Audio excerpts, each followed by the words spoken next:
France 24 et La Première présente. Bonjour, bienvenue dans Outre-mer l'hebdo consacré à l'actualité des territoires ultramarins. À la une, cette semaine après l'attentat terroriste de Sydney, La Réunion renforce la sécurité de ses lieux de culte. Explication à suivre dans quelques instants. À tout de suite.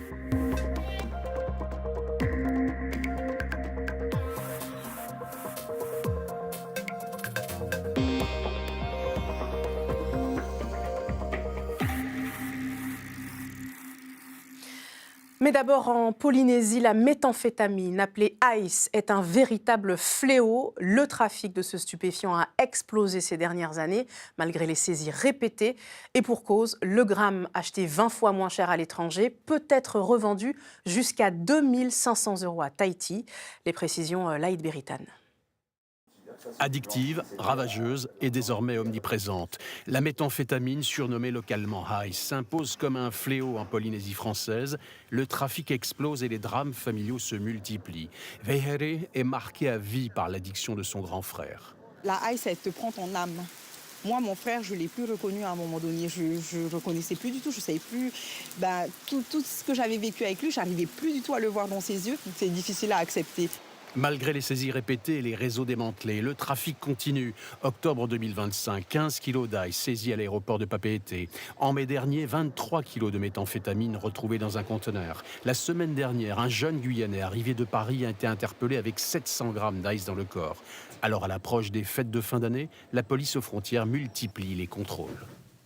On pourrait dire pratiquement que tous les jours, il y a des contrôles qui sont réalisés, qui sont efficaces plus ou moins parce que l'imagination des délinquants est sans limite. Contrôle des bagages, des passagers, mais aussi des colis en provenance de l'extérieur. 100 000 paquets par an transitent ici au centre de traitement du courrier de Whareirata.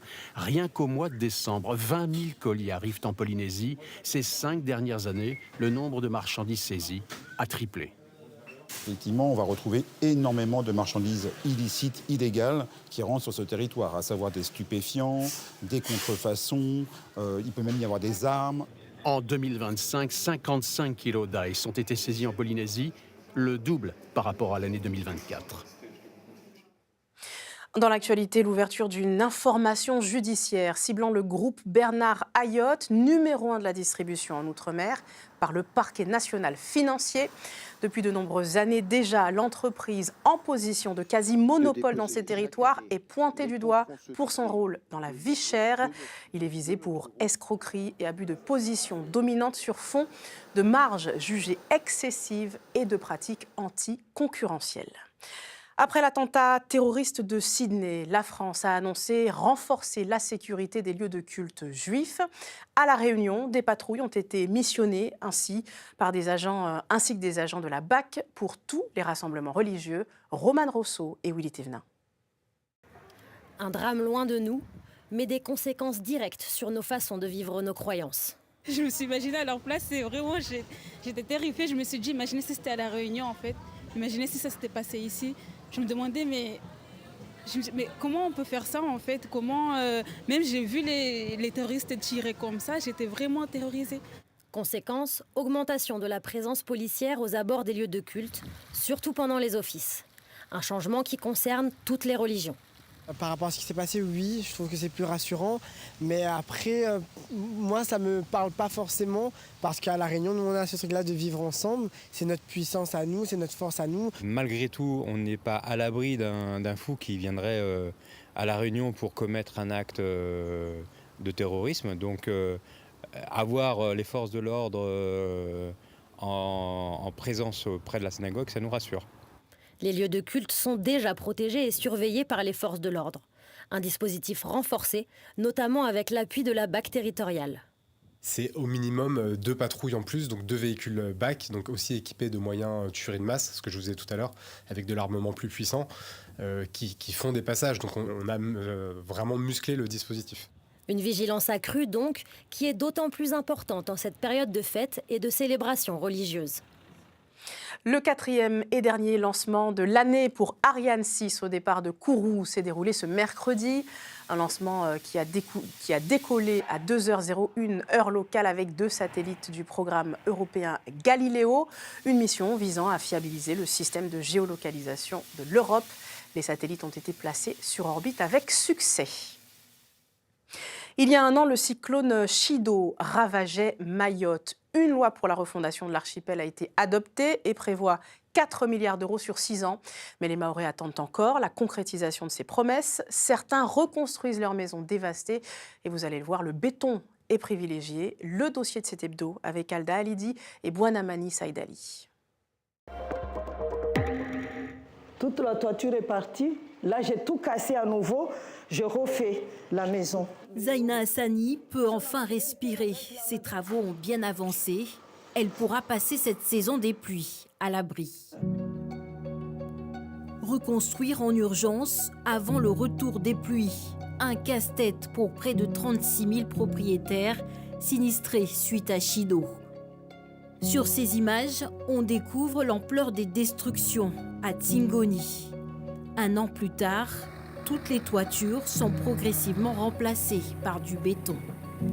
Confrontés à la pénurie de matériaux et la hausse des prix, beaucoup de Mahorais non assurés se tournent vers les solutions les moins chères et les plus rapides. J'ai abandonné les tôles et j'ai mis des parpaings. Béton. Une toiture en béton parce que j'ai peur d'un autre cyclone. Bétonner sans faire appel à des spécialistes, cet architecte alerte sur des pratiques qui se développent au détriment des règles de sécurité. On va rajouter du poids sur une structure qui n'a pas forcément été pensée pour, surtout si avant c'était une charpente en bois. Il faut prendre la tâche d'un ingénieur et vérifier que sa maison est en capacité. Et pourtant, des solutions existent. Depuis un an, ce groupe d'architectes est mobilisé pour une reconstruction du territoire dans les normes. Ouseni Bounou fait partie des 200 particuliers à avoir bénéficié de leurs conseils. Quand j'ai vu c'est gratuit, ils sont venus pour nous aider, c'est là que j'ai fait appel à eux et ils ont fait le maximum. Malgré les recommandations, beaucoup n'ont toujours pas les moyens de reconstruire. Ils vivent encore sous des bâches au risque de nouveaux dégâts à chaque pluie. Dans le même temps, l'essentiel des fonds mobilisés pour la reconstruction de Mayotte est consacré aux bâtiments publics, laissant de nombreux particuliers sans solution. À choisir entre une amende avec retrait de points et une expérience de sensibilisation immersive, vous prendriez bien la deuxième option et vous avez raison. C'est ce qui a été proposé à des automobilistes de Baie-Mahault en Guadeloupe, une opération de contrôle positive. Christelle Théophile avec Olivier Duflot. Ce conducteur a fait usage de son téléphone portable en conduisant. Bonjour monsieur, est-ce que je peux avoir votre permis de conduire s'il vous plaît? Il ne le sait pas encore, mais il devra choisir entre payer une amende de 90 € ou suivre un parcours préventif de quelques minutes. Je lui ai proposé de participer à l'opération de sensibilisation, en fait il a accepté.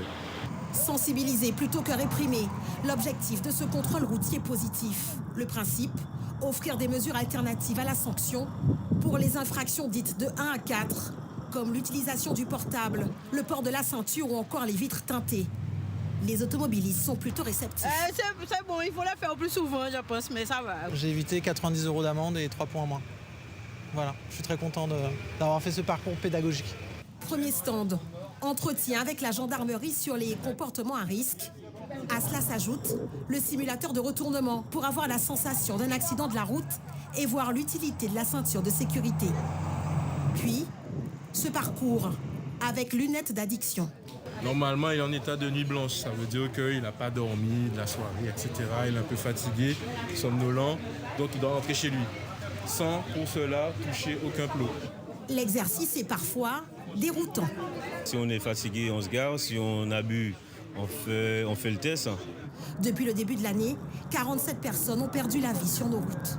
Voir un gendarme faire de la sensibilisation, ça a un autre effet. Donc le fait qu'ils redescendent en pression et ils sont un peu plus attentifs au message. Sur 125 personnes contrôlées, seules 18 ont été récompensées pour bonne conduite. Preuve qu'il reste encore beaucoup à faire pour changer les comportements. Enfin, c'est ce qu'on peut appeler une mise au vert en bonne et due forme pour la sélection nationale féminine de sabre. Les Bleus ont choisi les sommets de la Réunion pour vivre l'un de leurs stages annuels. Une semaine de randonnée et d'expériences inoubliables que nous font vivre Henri-Claude Delmas et Alex Catherine. Les sommets leur vont si bien. Devant elles, les pitons et remparts faisant ceinture à l'îlet de Grand Place Léo. Pour y accéder, les escrimeuses de l'équipe de France Sabre ont marché 3 heures. C'était pas facile, franchement c'était pas facile, il y avait pas mal de montées, donc c'est vrai que les cuisses elles ont bien travaillé, donc nos préparateurs physiques seront ravis. Dès le départ et le trajet en 4x4 entre la rivière des Galets et Debras, la bonne humeur était le compagnon invisible mais bien sonore de la randonnée.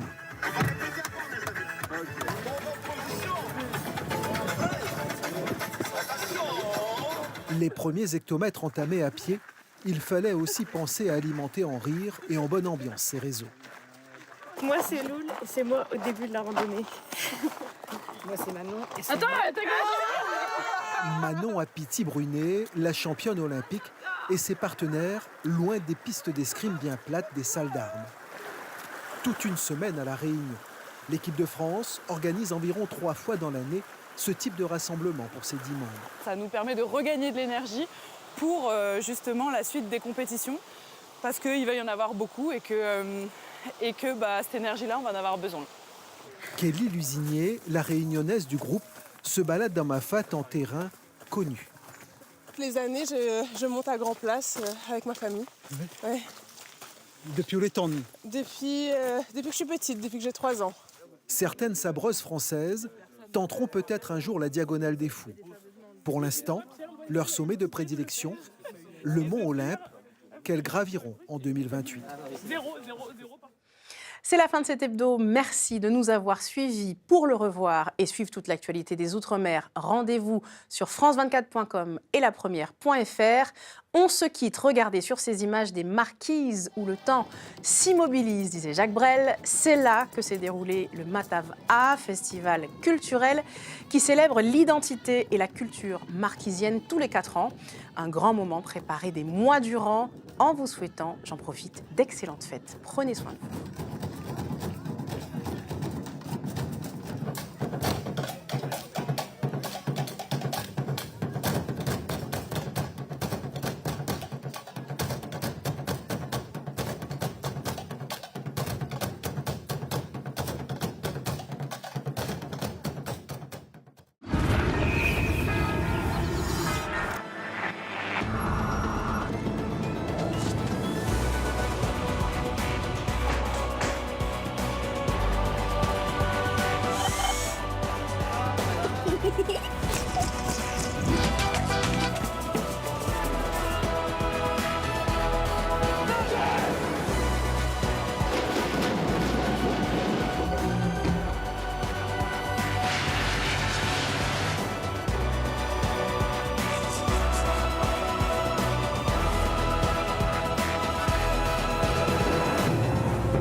France 24, votre regard sur le monde.